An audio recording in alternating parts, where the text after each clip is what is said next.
You are capable of much more creativity and insight than you thought possible. You just have to do one thing. The one thing that led people like Leonardo da Vinci, Benjamin Franklin, and Albert Einstein to be as creative as they were. You need to become genuinely curious about the outside world. What is up, YouTube? My name is Aiden Helfont. I am a freshman Cornell University student who makes video book summaries in an aim to get you back into a love for learning. Today, we're going to be talking about how to become more creative. Most people believe they have absolutely no creative powers whatsoever. Like you, I thought I had no propensity for creativity. I'd given up. The YouTube life wasn't for me. My videos slowly got duller and duller, with me going back to previously made ideas because I couldn't develop anything new. That's when I came across a stunning book called Show Your Work by Austin Kleon. Austin changed the way that I saw creativity. In the book, he reveals that creativity is not genetic like many presume. Amazing creatives like Leonardo da Vinci, Mozart, and Michelangelo didn't get their creativity by sitting down one day and being slammed by a dose of creative inspiration. Their moments of creativity came about because they adopted a sense of genuine curiosity about the world. Leonardo filled his notebook with sections devoted to asking questions like why the sky is blue and why grass is green. The same thing is seen in Einstein's notebooks, as well as Benjamin Franklin's. Leonardo sprayed water into the air and shone light through it.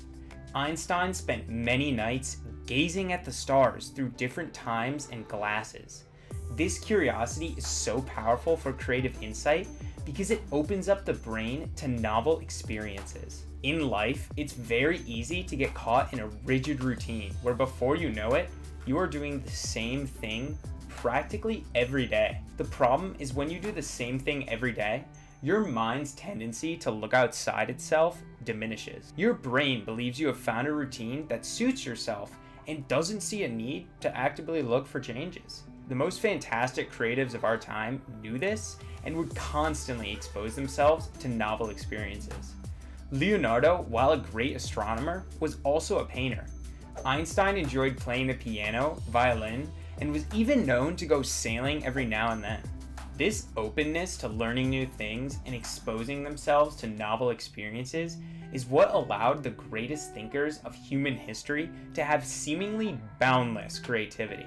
So what does this mean for you? In the book Show Your Work mentioned earlier, Austin recommends that you start to adopt this mindset into your life. Become genuinely curious about the world around you. Start learning new things that you never knew you might be interested in. If you're in college, take a class outside of your major. Start pursuing a new hobby. But most importantly, show your work. In the words of Austin, find a genius, pay attention to what others are sharing, and then start taking note of what they're not sharing. Be on the lookout for voids that you can fill with your efforts, no matter how bad they are at first. Don't worry for now about how you'll make a money or career off of it. Forget about being an expert or a professional and wear your amateurism on your sleeve. Share what you love, and people who love the same things will find you. People treat creativity as if it's an individual effort. On the contrary, creativity is a collaboration. A mind connected to other minds. You can show your work in so many different ways. Write blog posts on the books or things you're learning. Create courses for others to watch and take advantage of. Create YouTube videos on various topics of interest. It doesn't matter how you do it as long as you make an effort to step out of your comfort zone. If you implement this habit of curiosity into your day, you will have more creative insight than you ever thought possible. I adopted this philosophy by beginning to read more books. I stepped out of my comfort zone and read books that ranged from the science of learning, psychology of persuasion, personal finance, and so much more. Sitting down to write YouTube videos, I now have the complete opposite problem.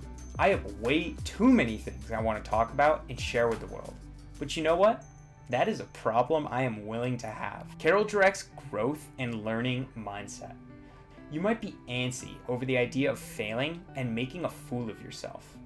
To get over this fear of failure, I would like to share with you one of the most beautiful mindsets I have ever come across. A few years ago, a Stanford professor named Carol Dweck made one of the most inspiring books I have ever read. In her book, Mindset, Dweck outlines that human beings have two different mindsets through their life, a growth or a fixed mindset.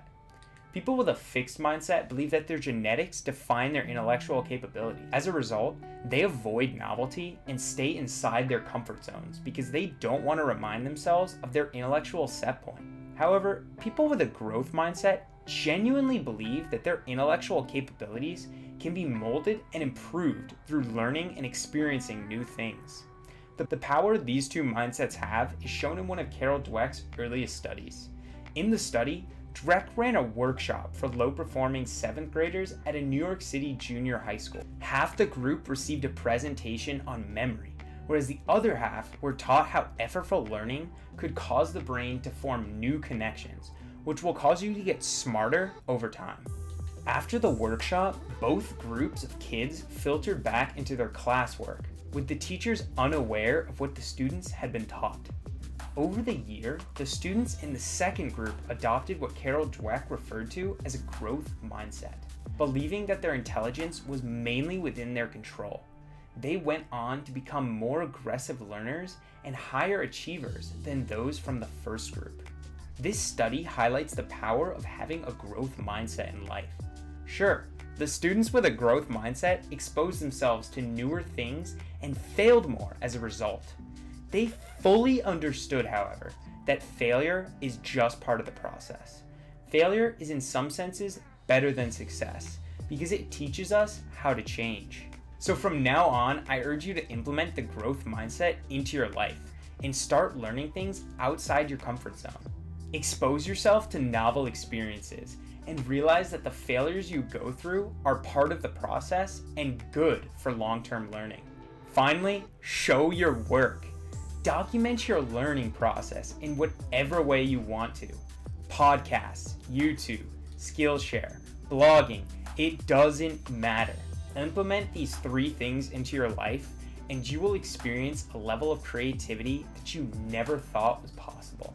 If you like this video, be sure to check out my videos on top 3 tips to learn things super fast in college, as well as how to build an effective reading habit. As always, I hope you have a fantastic day, and bye-bye.